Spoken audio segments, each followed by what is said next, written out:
اچھا تھوڑا سا اس کو ڈفرینشیٹ بھی کر لیتے ہیں. ایک تو وہ مدعا ہے جس کے اوپر بتا بھی رہے ہیں آپ لوگ کہ حکومت نے کیسے یا کیس کیسے چلایا گیا عدالت کے اندر ابھی خاص طور پر, لیکن دوسرا معاملہ یہ کہ ایکچولی یہ جو کیس ہے اس میں کتنی جان ہے اور فیکچوئل اس وقت معاملہ ہوا کیسے, اس کی پوری جو ہم لوگ ٹائم لائن بنا رہے ہیں.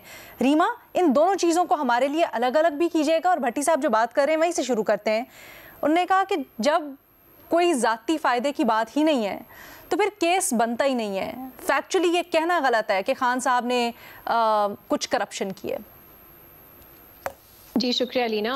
میرا خیال ہے سمجھنے کی ضرورت ہے کہ جب ہم نیب کا قانون یا جو ہماری اینٹی کرپشن لاز ہیں وہ کس طرح ڈیفائن کرتے ہیں میل پریکٹسز کو, کرپٹ پریکٹسز کو, اس میں ضروری نہیں ہے کہ آپ نے پلازا بنایا ہو یا گھر خریدا ہو یا باہر کہیں لینڈ خریدا ہو, کسی طرح کا بھی بینیفٹ اگر آپ نے لیا ہے, جیسے شہزاد بات کر رہے تھے کوئڈ پرو کو, اس کو آپ کرپٹ پریکٹسز کہہ سکتے ہیں.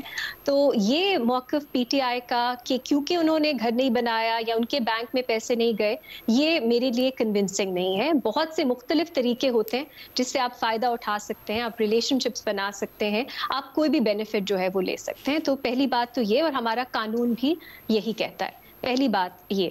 دوسری بات علینا, میرا خیال ہے میں ایٹ لیسٹ ڈفرینشیٹ کرتی ہوں جب میں اس کیس کے فیکٹس کو دیکھتی ہوں جو میرے سامنے ہیں, پبلک ریکارڈ کا حصہ ہیں, تو مجھے کچھ ان لافلنس نظر آتی ہے, مجھے کچھ اللیگیلٹی نظر آتی ہے. لیکن کیا وہ ان لافلنس, اللیگیلٹی کرمنالٹی میں تبدیل ہوتی ہے یا نہیں, یہ آپ کے پروسیکیوشن کا کام ہے, اور اس پہ میں کامنٹ نہیں کر سکتی کیونکہ اس کے لیے آپ کو دیکھنا ہے کہ کون سا قانون اپلیکیبل ہے, آپ نے دیکھنا ہے آپ کے پاس ایویڈنس کتنا ہے, اور آپ نے دیکھنا ہے آپ بیونڈ ریزنیبل ڈاؤٹ پروو کر سکتے ہیں جو سب کنڈیشنز ہیں, ریکوائرمنٹس ہیں یا نہیں. تو یہ کیا پروسیکیوشن کر پائے گی مجھے نہیں معلوم, کیونکہ میں نے اس کیس کے ڈاکیومنٹس جو اسپیسیفک ہیں وہ نہیں دیکھے, میں اس پہ اپنی کوئی ذاتی رائے نہیں دے سکتی. لیکن میں کیوں کہہ رہی ہوں کہ مجھے ان لافلنس نظر آتی ہے, اور جو بھٹی صاحب کی دلیل ہے میں اس سے پرسنلی اگری نہیں کرتی, وہ اس لیے کہ جو سیٹلمنٹ ہوئی این سی اے کے ساتھ وہ ایسا تو نہیں تھا کہ کچھ ان کی ذاتی سیٹلمنٹ ہو گئی اور اس میں کچھ ان کو نظر نہیں آئی اللیگیلٹی یا کوئی منی لانڈرنگ یا کرپٹ پریکٹسز جو انگلینڈ میں سیٹلمنٹ ہوئی.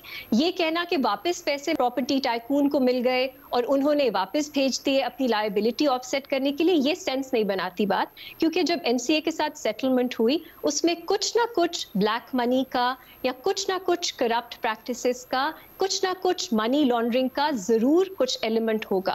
تو یہ کہنا کہ وہ سیٹلمنٹ ہو گئی, سارے پیسے واپس پراپرٹی ٹائکون کو مل گئے, ان کی فیملی کو مل گئے, یہ سینس نہیں بناتا. انفارچونیٹلی یہ جو اگریمنٹس ہوتی ہیں, سیٹلمنٹس ہوتی ہیں, یہ کانفیڈینشیل ہوتی ہیں, تو اس کی ڈیٹیلز ہمیں نہیں معلوم. مجھے یہ بھی نہیں پتا کہ کیا پاکستانی ریاست کو ڈیٹیلز جو ہے وہ پتہ چلی ہیں یا نہیں چلی. لیکن امپلیکیشن اس کی یہ ہے میری نظر میں, جو میں نے یہ کیسز فالو کیے ہیں, کہ کچھ منی لانڈرنگ کا یا کچھ بلیک منی کا تعلق ہوتا ہے ان سیٹلمنٹ سے. تو اب اس کی کیا ڈیٹیلز ہیں ہمیں ایٹ لیسٹ مجھے نہیں معلوم. یہ اس طرف کی بات ہے.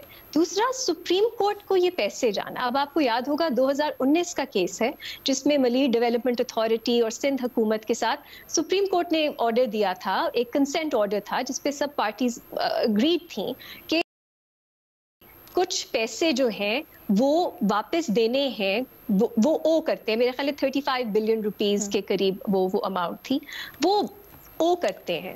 450 بلین کتنے 450 بلین اوکے, وہ او کرتے ہیں. اب یہ جو ہے یہ کنسنٹ آرڈر میں نہیں تھا کہ آپ ذاتی اکاؤنٹ سے سپریم کورٹ کو وہ پیسے بھیج دیں گے. اس کا ایک طریقہ کار تھا جو کنسنٹ آرڈر میں تھا, وہ فالو کیوں نہیں ہوا؟ یہ ایک بہت مشکوک سسپیشس چیز ہے, اور سپریم کورٹ نے پچھلے سال کی 2 سال پہلے کی اپنی ایک ججمنٹ پہ تفصیل سے بیان بھی کیا ہے کہ یہ 10 اکاؤنٹس ہیں, اس میں سے بہت سے ایسے اکاؤنٹس ہیں جو پرائیویٹ اکاؤنٹس ہیں. ان سے جب پوچھا گیا وہ بتا نہیں سکے کہ انہوں نے سپریم کورٹ میں کیوں یہ اماؤنٹ بھیجی ہے. سو یہ اس کو سسپیشس بناتا ہے. اب جو بھٹی صاحب کہہ رہے تھے کہ کوئی نقصان نہیں ہوا, دیکھیے یہ 2 مختلف چیزیں ہیں. اگر این سی اے کے پاس جو سیٹلمنٹ کے بعد جو وہ پیسہ تھا وہ حکومت کو ملنا تھا, وہ مختلف ایک چیز ہے جو آپ کو دکھاتی ہے کوئی میل پریکٹس ہے جس کے لیے واپس آپ کی اسٹیٹ کو پیسہ ملنا ہے.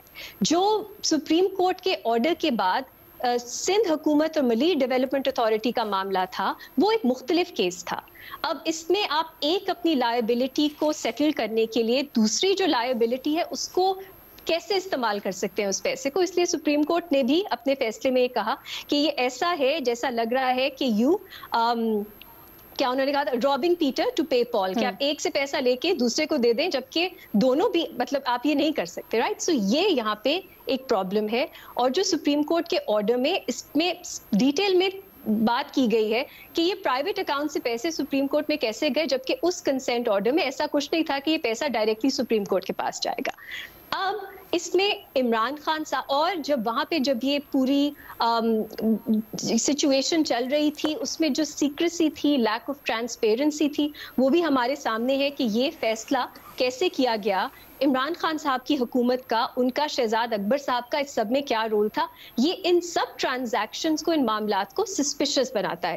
اس لیے میں یہ کہوں گی مجھے ان لافلنس تو نظر آتی ہے, پر کیا وہ ٹرانسلیٹ کرتی ہے کرمنل لائبلٹی عمران خان صاحب پہ, بشرا بی بی پہ, باقی مجھے اس پہ میں کوئی رائے نہیں دے سکتی کیونکہ میرے پاس کوئی انفارمیشن نہیں. لیکن یہ جو اس کو سمپلیفائی کر دیتے نا کہ دیکھیے کچھ نقصان نہیں ہوا, انہوں نے کون سا پلازا بنایا, گھر خریدا, میرا خیال ہے یہ کیسز ایسے نہیں چلتے. پر یہ بہت نوٹوریسلی ڈیفیکلٹ ٹو پروو بھی ہوتے ہیں.